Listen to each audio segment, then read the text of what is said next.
and we're going to talk about the biggest game of the WNBA slate, a four-game card, but everyone's going to be watching the Chicago Sky hosting the Indiana Fever. The ticket, from what I saw, prices are astronomical to get into Wintrust Arena, home of the Sky and the DePaul Blue Demons men's and women's basketball teams.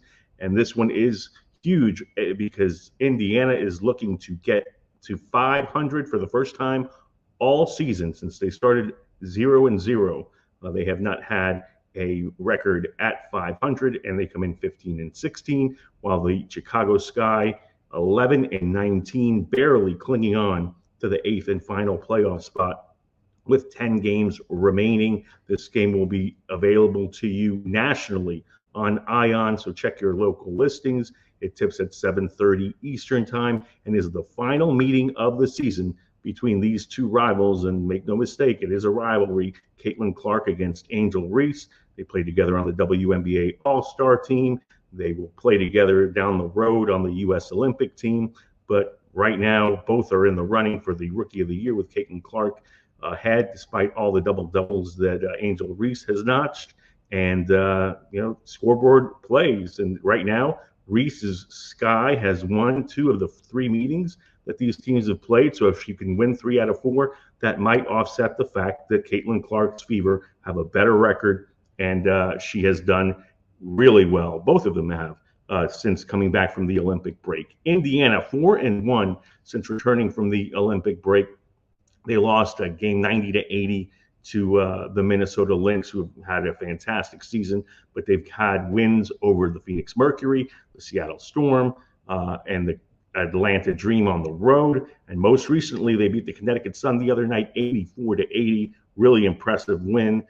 The only thing that went poorly for me on that game is that we did not get to 165 points, falling just short because Connecticut basically gave up after a missed 3 from Dejanay Carrington, decided not to foul Caitlin Clark, and the game went under by a point. In this one, the total is set at 164.5. It opened at 163.5, and 5.5 was the opening number for Indiana, laying those points on the road. It is now 6.5, 7, and the reason why is that Kennedy Carter has been ruled out due to health and safety protocols. She's been ill the last few days. In fact, earlier this week, Chicago couldn't even practice because they had so many players out sick. And so they played against the Washington Mystics the other night. It was a seesaw battle, and ultimately the Chicago Sky lost at home, and the Mystics won 74-70, despite 10 points, 11 rebounds, 6 assists, and 3 blocks from Camila Cardozo, who's getting better and better. Carter didn't play in that game, so they have some experience going into this one, playing without their best player, their top athlete. Angel Reese obviously gets all of the pub, but since they traded Marina Mabrey, the Chicago Sky has relied on Kennedy Carter's contributions on both ends of the floor, and those will be missing here. Obviously, Kennedy Carter got onto the national stage, even though she's been a standout player in the W in the past, due to her cheap shot, her around the world against Caitlin Clark the first time these teams met way back on June 1st, and the Sky ended up winning that game, and the Fever got revenge a few weeks later and picking up a victory there. Remember that the Indiana Fever started the season 1-8, and they're still just 6-11 on the road. Only Washington at 5-11, and the Dallas Wings and LA Sparks at 2-14 have worse road records than the Fever, but the Sky have the the worst home record in the WNBA. They really have struggled, and they're 1-5 since returning from the Olympic break. They lost to the Mercury by 20 on August 15th. They lost to the Aces by 2 last Sunday on the Asia Wilson buzzer beater right after Carter hit a huge 3 that looked to be sending that game into overtime. They've lost at Phoenix by 18, at Connecticut by 2, and then most recently, as I mentioned, to Washington. And in that game, Michaela Onyenwere started and led the way with 15 points. They used Lindsay Allen, Dana Evans, Mariah Jefferson, who came over from Connecticut in the Marina Mabry deal, and Rachel Banham as well got some minutes. Banham also a three-point specialist that came over in that Mabry deal. And Mabry has played well against Indiana in those first three meetings. She had 15-9, 22-3, and most recently 6-5-4.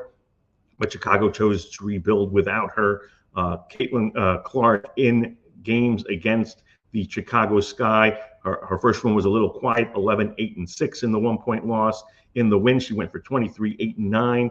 And most recently, in a 1-point loss, she went for 17-6-13. And that game most recently was played in late June. It was a Chicago win at home by a single point.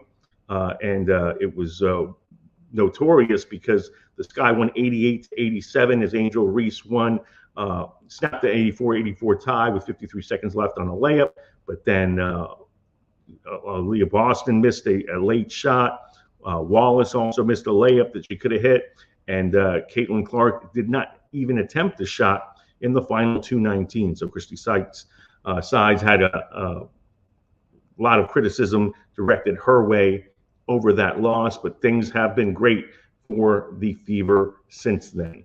So with the number now at 6.5, 7, I want no part of laying these points with Indiana, even though they are the better team without Carter in the mix. And even though the Sky have been a notoriously bad home team, I think that the play here is on the under.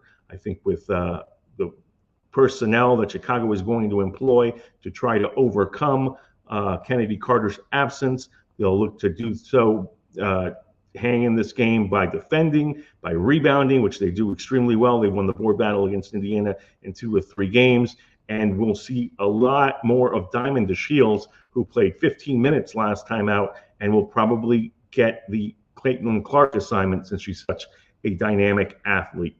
Angel Reese, her rebounds total for this game is set at 14.5. I want nothing to do with that because it's so inflated. But Reese against Indiana has had games of 8-13, 11-13, and most recently 25 points and 16 rebounds.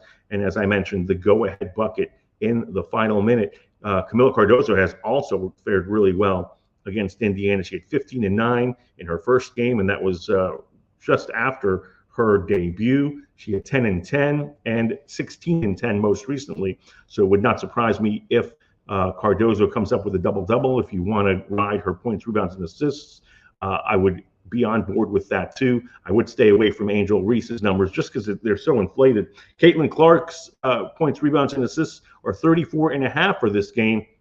And again, she did eclipse that in 2 of these last 3 meetings against the Chicago Sky. But I think this one will probably have a slower pace with Carter not around to score as easily as she does when she's right and Chicago is at their best. So that's our play here for the Wager Talk TV YouTube channel. We like the under on 164.5 points in this crucial matchup between the Chicago Sky and Indiana Fever at Wintrust Arena on the south side of Chicago. Smash that like button for me. Make sure you subscribe to all of our videos here at Wager Talk TV so you never miss a play. We're deep into college football season. I've got a $2 pick on a 5% play, a max bet, as Stanford hosts TCU, so get in on that. Went 7-0 on Thursday in college football. We're riding a 4-1 run in the WNBA. And again, the only game I missed was that Sky Fever total that should have gone over. So I should be on a 5-0 run. Get in on my plays for the weekend with a 3-day pass. You get a weekly pass, you can get a 1-day pass, or you can just partake in the $2 play on TCU and Stanford tonight in college football. Again, this is going to be a client play, a small one, but I do like the under in Fever Sky, and I will be glued seeing what happens next in the latest installment of the Caitlin Clark Angel Reese rivalry that dates back to their Iowa and LSU days. I'm Tony Mejia. Thanks for watching.